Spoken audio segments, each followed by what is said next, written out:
Sorry guys, so much interruptions, and hopefully I can keep up with. But anyways, I'm gonna try to talk about what the Holy Spirit is all about.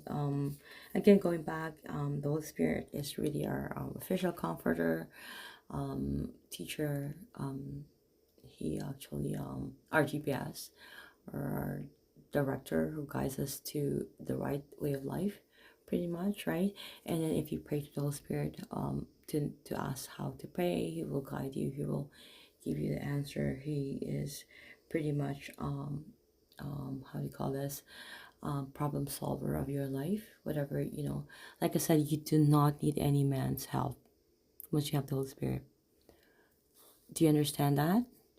You do not need any man's help once you are a believer of Jesus Christ. Everything works for you, and the Holy Spirit should be residing in you, doing all the work for you. Do you understand that?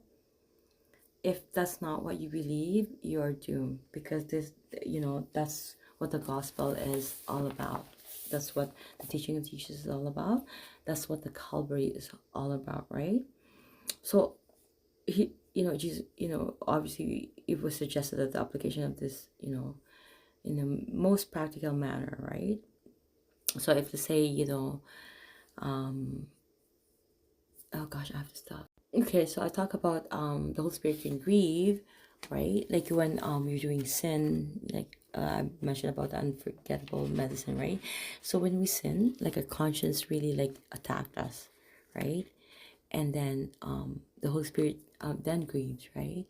And it's hard to get intact or get contact of or full have the full benefit of the Holy Spirit in us, right? Once that happens, so it's really make sure that we're not insulting, because they could be insulted, and they could be lied to, and they could be blasphemed.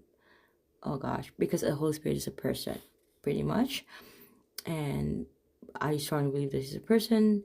He possesses all the necessary qualities of intellect, the emotion, the will, the knowledge, and the actions of a person. Yet he is holy, and not nonetheless less than the Trinity of God, Father, and the Holy Spirit. Right. So we can never insult him. We need to make sure that we are, you know, in constant filling of the Holy Spirit, because He is our companionship.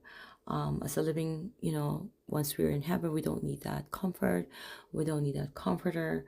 We don't need the Holy Spirit, because we will be, living with Him in a fact, right?